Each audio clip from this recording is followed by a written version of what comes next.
Tomato সিমগুলা কাটিয়ে নিছি, টমেটোগুলো কাটিয়ে নিব। এরপরে মাছ, চিংড়ি মাছ আছে, কাঁচমা ইলিশ মাছ কাটবো।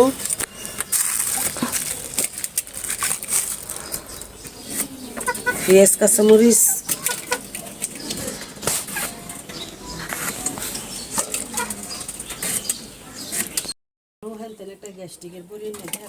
বন্ধুরা এই যে শাকগুলো বাছা শেষ,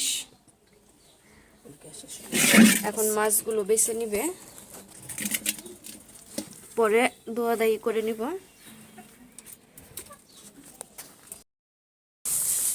বন্ধুরা এই যে চিংড়ি মাছগুলো বাছা শেষ, কিছুটা এখানে রেখে কিছুটা ধুয়ে দিছে, ডিপে রেখে দিব।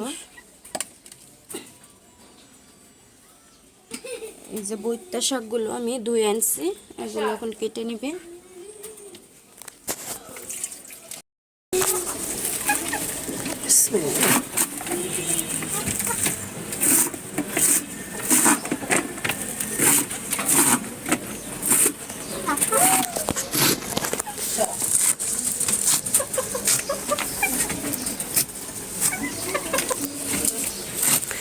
এই যে এইভাবে সবগুলো এই শাক কুচি করে নিবে আর মাছটা কেটে নিবে, তাহলে আমাদের কুটাকাটি সব শেষ। বন্ধুরা এই যে শাকগুলো তো দেখেন কুচি করা শেষ, মাছটা এখন কেটে নিবে।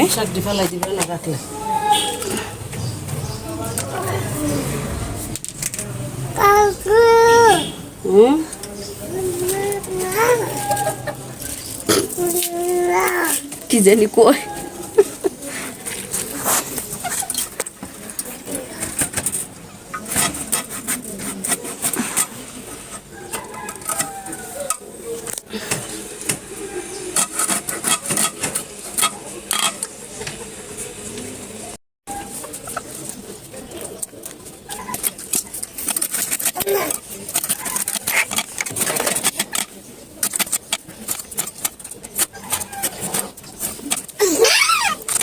একটা মাছ কেটে নিছে, আরেকটা কাটতেছে। ডিম আছে, ডিম আছে ও বাবু।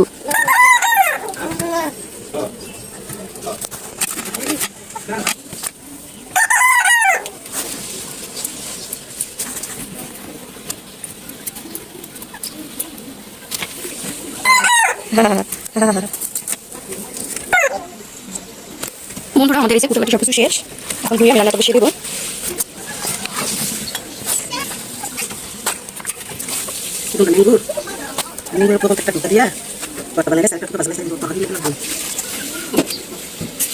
আমি এখন ইলিশ মাছ আর চিংড়ি মাছগুলো ধুয়ে নেবো, আমি নিচে যাবো। এখন আমার চিংড়ি মাছ আর ইলিশ মাছগুলো ধোয়া শেষ, শেষ এখন নিচে যাবো। আমি নিচে আসতে তেল তাওয়ার মধ্যে দিয়ে নিয়েছি, এদিকে সিমটা বসিয়ে দিয়েছি, সিমটা হয়ে গিয়ে এখন আমি এবার মাছটা দিয়ে নিই। চিংড়ি মাছটা হালকা করে ভেজে নেব, আর এখন সিমটা নামিয়ে নিলাম, পানিটা সেকে নিব। বন্ধুরা আমি এখন তেল ছাড়া বৈত্যা শাকটা রান্না করে নিব। প্রথমে একটু পেঁয়াজ কুচি দিয়ে নিলাম,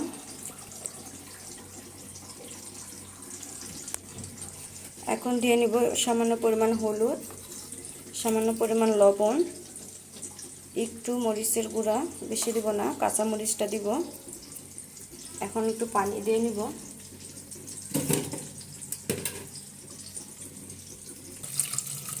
সামান্য পরিমাণ পানি দিয়ে নিলাম।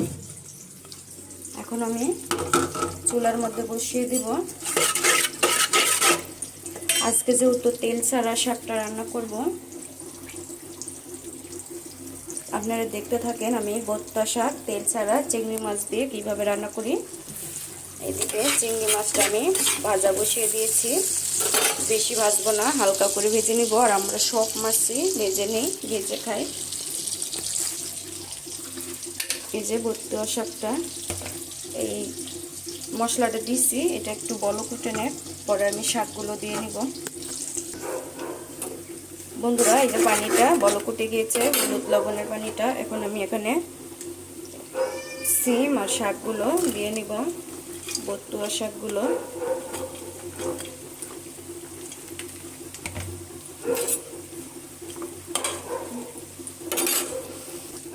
শাকগুলো দেওয়া শেষ। এখন আমি ভালোভাবে লাগা দিয়ে নিব, উপরের গুলো নিচে, নিচের গুলো উপরে দিয়ে নিব। আর এখানে কাঁচামরিচটা দিব একটু পরে, রেখে দিয়েছি, এখন দিব না। মাছটা আমি হলুদ লবণ দিয়ে মেখে রেখেছি, ইলিশ মাছটা।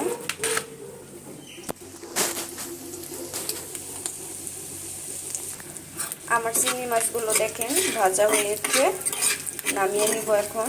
আর আপনারা ভাবতেছেন তেল দিয়ে রান্না করবেন না, এখানে তেল তো আছেই। না, আমি চিংড়ি মাছের তেলগুলো দিব না, শুধু চিংড়ি মাছগুলো উঠিয়ে দিব।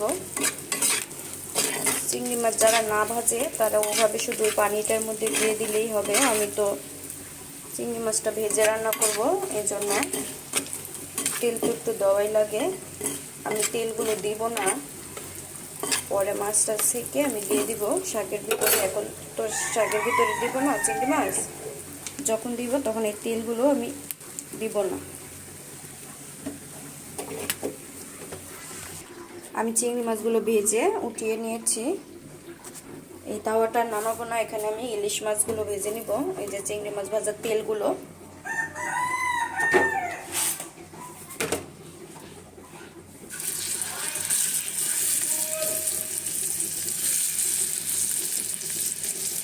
অল্প কয়টা করে ভাজবো, মাছ যেহেতু বেশি। এই কয়টা মাছ আমি ভাজা দিয়েছি, আর এখানে আর কিছুটা আছে, এগুলো ভেজে নিব। এই যে শাকগুলো দেখেন পানি উঠে গিয়েছে, এই যে পানি, কতগুলো শাক কতটুকু হয়ে গিয়েছে। এইভাবে আপনারা রান্না করে খাইয়েন, দেখেন ভালো লাগবে। যারা তেল পছন্দ করেন না, তেল ছাড়া তরকারিটা এইভাবে রান্না করে খাবেন। এখন এখানে আমি কিছুটা কাঁচামরিচ দিয়ে নিব, একটু বাটি দিয়ে নিলাম হালকা করে।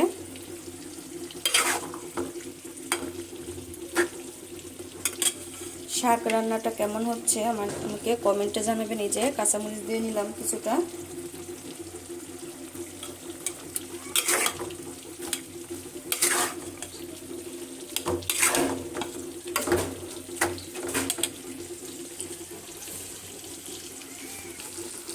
বন্ধুরা এখন আমি এই যে ভাজা চিংড়ি মাছটা দিয়ে নেব। এই তরকারিটা রান্না যেমন সহজ তেমন তাড়াতাড়ি হয়, আবার খেতেও মজা।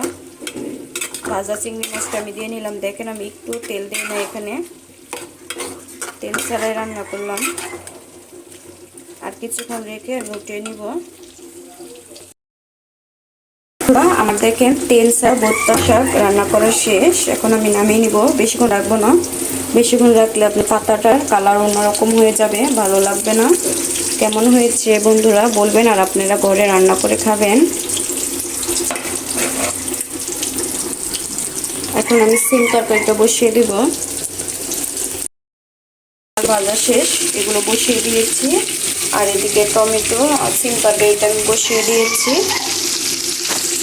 হয়ে নিয়ে কতক্ষণ পরে আপনাদের সাথে দেখা হবে। আমি চাল নামিয়ে আনি, ভাত বসিয়ে দিব মাছ ভাজা হইলে। হ্যালো বন্ধুরা, এই যে আমার তরকারিটা রান্না করা শেষ। ইলিশ মাছ দিয়ে সিম টমেটো ঝোল রান্না করেছি, কেমন হয়েছে বলবেন। ধনিয়া পাতা তো দিয়ে নিয়েছি, নামিয়ে নিব তরকারিটা। আর ভাত আমার এখনো হয় নাই, ভাতটা হইলে আমার রান্নাটা শেষ। বন্ধুরা এই যে আমার তরকারি রান্না করা শেষ, নামিয়ে নিব এখন। কেমন হয়েছে আপনারা বলবেন কমেন্টে। হ্যালো বন্ধুরা, এই যে আমি নিচ থেকে আইসা পড়লাম, আমার রান্না বাড়া শেষ। এখন দেখেন আমি কি কি রান্না করেছি। ভাত রান্না করেছি, এখানে সিম টমেটো দিয়ে ইলিশ মাছের ঝোল রান্না করেছি। এখানে তেল ছাড়া বৈত্যা তরকারি, বৈত্যা শাক তরকারি রান্না করেছি ছোট চিংড়ি দিয়ে। আর এখানে ইলিশ মাছের ল্যাঞ্জার ভর্তা, আর আমার শ্বশুরের জন্য একটা ইলিশ মাছ ভাজা রেখেছি। কেমন হয়েছে বন্ধুরা বলবেন। আর আমার ভিডিওগুলো ভালো লাগলে লাইক কমেন্ট শেয়ার করবেন। আরও নতুন নতুন ভিডিও দেখার জন্য। আল্লাহ হাফেজ, আসসালামু আলাইকুম।